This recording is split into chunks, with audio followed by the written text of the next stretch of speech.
Tiene ahora el uso de la palabra el doctor Manuel Eduardo Fuentes Muñiz, si es tan amable.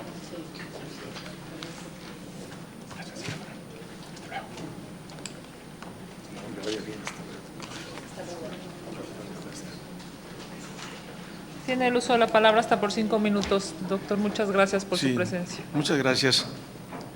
Senadoras, senadores, quiero, antes de hacer mi intervención, lo hago a la memoria de la abogada Digna Ochoa, quien fue asesinada un 19 de octubre del año 2001. El sábado pasado se cumplieron 18 años. Quiero manifestar preocupaciones y propuestas. Una primera de ellas, me parece que debe cambiarse el modelo de las recomendaciones que emite la Comisión Nacional de Derechos Humanos. Hay recomendaciones que tardan en llevarse a cabo 1, 2, 3, 4, hasta 5 años. Esto es inadmisible. Debe haber un nuevo modelo de recomendaciones más concretas para que en el tiempo las víctimas puedan conocer la reparación del daño de manera inmediata. Un segundo aspecto que me parece fundamental es el tema de la investigación, de las áreas de investigación de la Comisión Nacional. Debe haber la contratación de más médicos legistas, de peritos en diversas materias, de investigadores. Debemos lograr dimensionar a la Comisión de Derechos Humanos en un ámbito eminentemente técnico, porque las investigaciones tienen ese deber. Me parece fundamental que busquemos lograr un equilibrio entre la racionalidad de los recursos y la efectividad de la propia comisión. Me parece que es importante que podamos discutir un cambio en el modelo legal que tiene la Comisión Nacional de Derechos Humanos, que se logre una mayor efectividad en las recomendaciones, que haya mayores mecanismos de coerción a las autoridades que están incumpliendo derechos humanos. Me parece que es importante que las víctimas tengan pleno acceso a los derechos humanos a través de la comisión. En ese sentido, también me parece fundamental que se debe dotar a la comisión de facultades de litigios estratégicos. No estoy en la idea de que pueda tener facultades de litigio en todos los casos, sino en los que tengan una trascendencia general de afectación a los derechos humanos, dotar a esta comisión en ese sentido. De ser presidente de la comisión, yo me comprometería a abrir los espacios de la comisión a áreas estratégicas para que tengamos a los mejores técnicos, a los mejores defensores de derechos humanos dentro de la propia Comisión Nacional de Derechos Humanos. Tiene que haber un concurso público en donde, en efecto, podamos estar incorporando no solamente a la sociedad civil, sino que a las mejores personas, que no lleguen los amigos del presidente de la comisión. Me parece fundamental que tengamos que cambiar de la visión de una Comisión Nacional de Derechos Humanos de confrontación reactiva. Me parece a mí que debe de jugar una función, sobre todo, de interlocución en todos los órganos de gobierno, a nivel federal, estatal, municipal, que pueda haber mecanismos de prevención de acciones violatorias a derechos humanos, pero también de protocolos que puedan estar logrando la reparación de los mismos. Me parece fundamental que deba de haber una interconexión permanente con las distintas comisiones estatales de derechos humanos. Ustedes deben de saber de que no hay una coordinación para casos concretos. Ocurre algo en Guerrero y entonces la Comisión del Estado atiende los casos y si no puede, entonces la Comisión Nacional los puede atender. Eso me parece que debe de erradicarse. Tenemos que estar logrando una fortaleza en la capacitación y educación de los derechos humanos. Sin esa capacitación, la Comisión Nacional de Derechos Humanos no tendría sentido. Hay algunas experiencias, Educa CNDH, está la escuela itinerante, pero a mí me gustaría potenciar la capacitación con la incorporación de los jóvenes como capacitadores en diversos estratos, que hubiera jóvenes campesinos, colonos, trabajadores que pudieran estar impulsando la capacitación, que pudiera haber una campaña general a nivel del país, pero no solamente en los qués, sino en los cómo lograrlo. Yo tuve una experiencia en Yucatán, en donde pude dar un curso sobre cómo presentar un amparo. Y entonces me encontré con el hecho de que las personas que yo le estaba dando el curso hablaban en maya y tenía yo un traductor para explicarles cómo presentar un amparo. Me dio mucho gusto que después de 3 semanas me dijeron que habían tomado esa experiencia para lograr la libertad de unos defendidos. ¿Cómo lograr que efectivamente estos escenarios de cercanía con la gente se puedan estar concretando? Y me parece fundamental que podamos estar logrando la cercanía con la gente en los espacios en donde debe de darse. Hay muchos retos, fortalecer pues las acciones que tienen que ver con todas las medidas de acción de género, de una eficacia que se pueda dar en todos los sentidos. Mi tiempo se ha acabado, agradezco mucho su atención.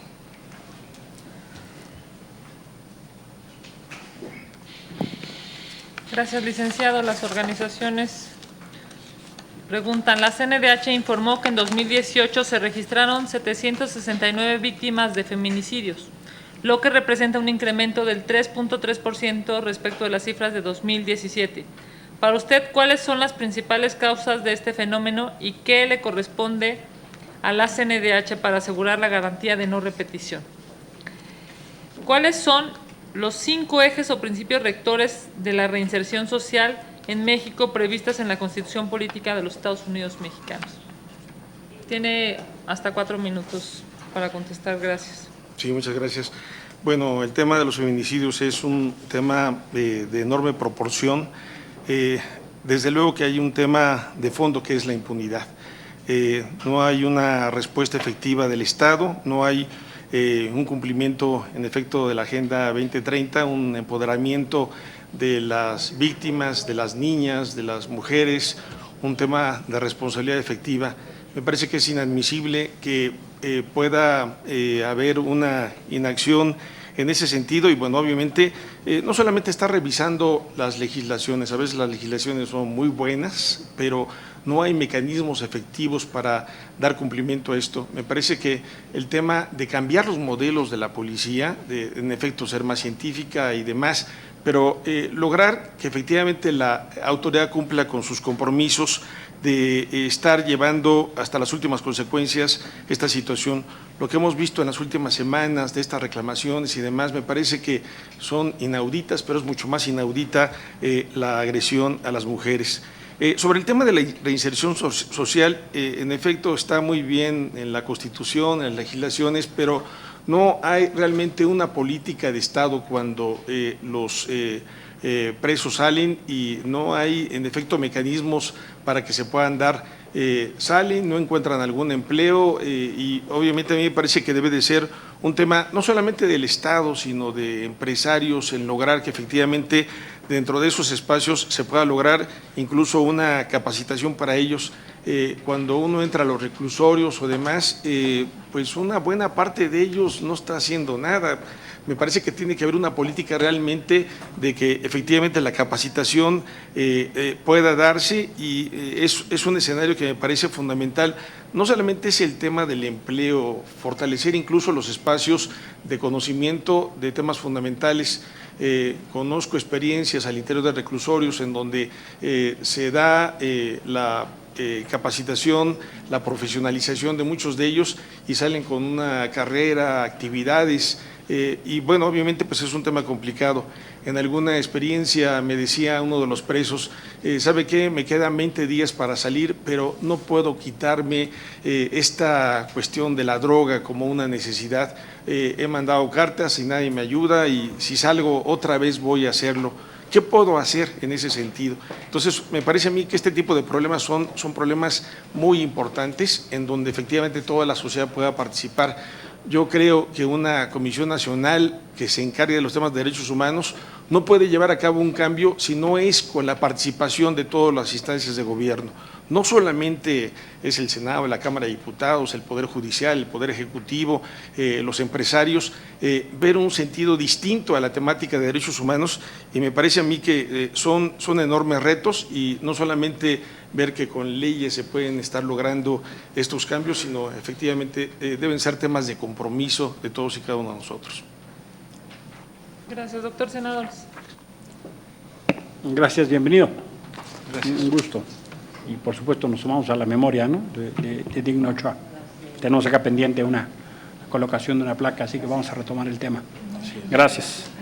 Tengo que preguntarle, ¿no?, en materia de idoneidad. ¿Ha tenido conflicto de intereses en empleos anteriores? En absoluto.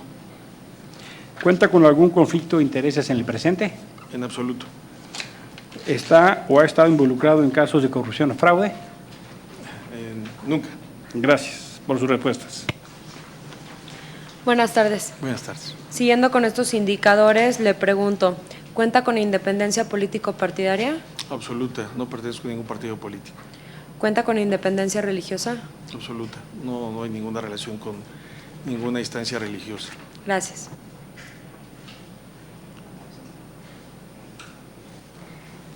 Buenas tardes. En cuanto a los indicadores de probidad, en caso de ser usted electo como presidente de la CNDH, ¿presentaría y publicaría su declaración 3 de 3? Establezco mi compromiso.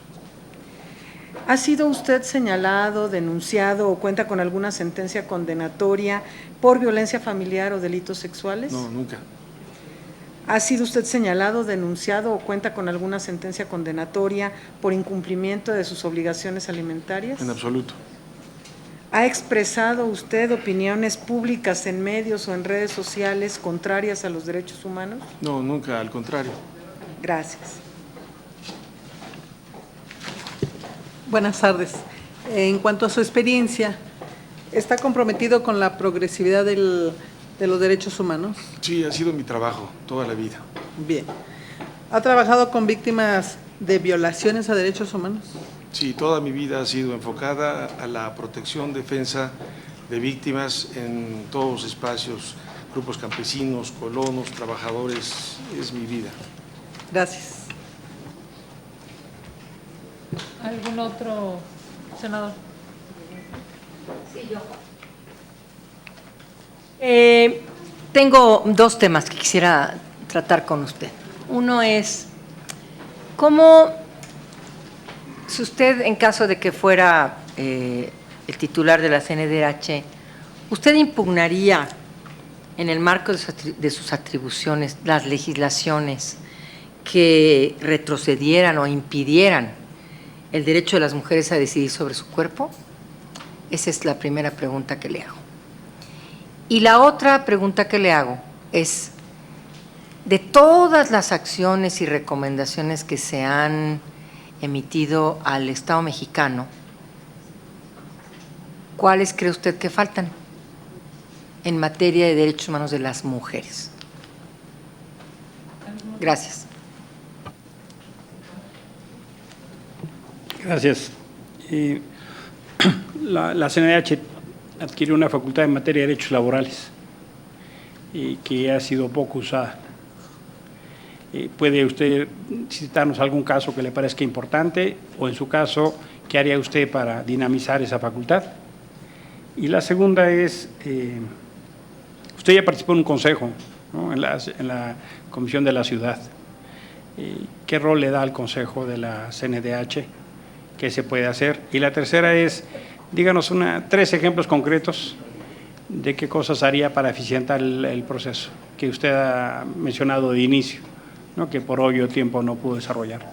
En concreto, ¿qué haría? Gracias. Bueno, la mía es, en caso de presidir la Comisión Nacional de Derechos Humanos, ¿en qué consistiría su programa de transparencia y rendición de cuentas? Esa es una. La otra, ¿de qué manera podemos impulsar la justicia restaurativa? Gracias.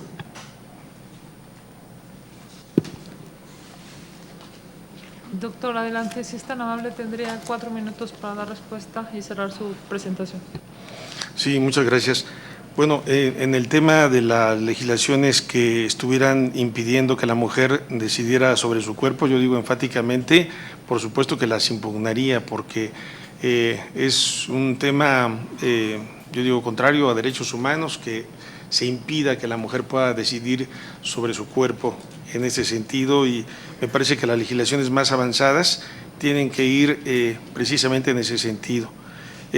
¿Cuáles son las recomendaciones que faltan en el tema de la mujer? Bueno, es que Hay temas muy graves en ese sentido. Desde el punto de vista de lo que está aconteciendo en este momento, yo diría que el problema más grave es el de los feminicidios, el de los abusos sexuales, el de las desapariciones, el tema que tiene que ver con lo social, con temas de desigualdad en salarios, el mayor número de mujeres o las mujeres son las que viven en una situación de enorme pobreza.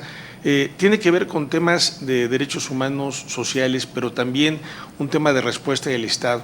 A mí me parece que el tema particular de las omisiones del Estado en cuanto a resultados cuando se cometen delitos sobre ellas, me parece que son temas fundamentales. Cómo poder lograr acabar con la impunidad. Y en efecto esto empieza por los servidores públicos, por legislaciones que efectivamente puedan atender esto. A mí me llama mucho la atención de que no haya realmente un tema de eficacia científica para poder responder a eso, pero pareciera como un tema de actitud de Estado, de que no haya una respuesta en ese sentido, y en efecto una de las recomendaciones es que se puedan dar en ese sentido, pero por eso yo quiero que pueda haber un cambio en la legislación. Las recomendaciones se aceptan o no se aceptan, y a mí me parece que cuando está debidamente probada una violación a los derechos humanos, tiene que haber responsabilidades en materia de los servidores públicos. Por eso a mí me parece que es necesario que el Senado, junto con la Comisión Nacional de Derechos Humanos, pueda proyectar otra visión de las cosas. Si primero era un organismo desconcentrado, después una agencia descentralizada, después un organismo autónomo constitucional, me parece que tenemos que estar logrando avances en ese sentido. En la materia laboral, realmente uno de los temas más graves que yo puedo observar y que me parece que es el más delicado es el tema de los riesgos de trabajo. Actualmente hay 480,000 juicios en la Junta Federal de Conciliación y Arbitraje, y de esos el 60% tienen que ver con riesgos de trabajo. Duran 10, 15 años, muchas de las víctimas que tienen que ver con eso fallecen antes que logren un resultado. Actualmente hay una lentitud en esa materia, no se reconocen riesgos de trabajo para las personas, a veces 10 o 15 o 20% en ese sentido. No hay un tema de vigilancia de instancias de derechos humanos sobre esos temas fundamentales. Puedo hablar de temas laborales porque ha sido parte de mi pasión de los últimos años, pero lo que puedo decir, a mí lo que me preocupa fundamentalmente es el tema de riesgos de trabajo en donde no hay respuestas. Yo actualmente soy asesor del Sindicato de Trabajadores del Hogar, de trabajadores que no cuentan con recursos o medios en ese sentido, y el problema fundamental es de que no existen en los temas de justicia. No existen, y quiere decir que cuando ocurre un accidente de trabajo tienen que acreditar que son trabajadoras o que su esposo fue trabajador, y es una situación muy complicada. Es un tema legal que habrá que atender de manera urgente y que tiene que destacarse. El tema del Consejo de la Comisión Nacional de Derechos Humanos es que tiene que ver gente comprometida, gente que realmente pueda estar aportando elementos para que la Comisión Nacional de Derechos Humanos pueda ser de avanzada. La gente está cansada de una Comisión Nacional que no atienda las demandas de las personas, y en ese sentido me parece que los caminos que tiene que llevar a cabo la Comisión es un tema de conjunción. Yo no podría llevar a cabo una comisión si no es llevando a cabo una interlocución fuerte con el Estado. Si no hay una interlocución fuerte con el Estado, no va a ser posible poder avanzar. Y bueno, obviamente, así como contralorías o comisiones puedan estar viendo y vigilando, proponiendo, caminando conjuntamente en estos escenarios, es cuando podremos estar en inicios de poder cambiar estos escenarios. Son temas muy fuertes en ese sentido. En los temas de transparencia, me parece que hay que iniciar con el ejemplo. Yo por eso decía, ¿cómo lograr con el tema de la eficacia y la racionalidad que pueda haber equilibrios? Porque en muchas ocasiones se habla de austeridad y bueno, resulta de que no tenemos los médicos suficientes, no hay mecanismos para la defensa. Entonces tenemos que lograr que efectivamente la racionalidad vaya en la medida que no se pierda la eficacia en ese sentido. Obviamente la justicia restaurativa pues no solamente es estar dando dinero, cuánto valió el asesinato de tu esposo, toma 300,000 pesos o demás. Me parece que es un escenario totalmente distinto, que no haya repetición de acciones en perjuicio de las víctimas, que haya, se acabe con la impunidad, que realmente no solamente hagamos o inventemos leyes, sino que efectivamente veamos los mecanismos de llevar a cabo una comisión que no vigile, que no impulse sus recomendaciones, una comisión que esté lejos de la gente. De nada va a servir la comisión. De mi parte habrá un compromiso de estar con las víctimas, ponerlas en el centro, estar junto con ellas y efectivamente lograr que haya un resultado, un equilibrio para que podamos decir en este país estamos luchando por la vigencia de los derechos humanos, pero todas en un escenario que efectivamente nos pueda dar una situación distinta.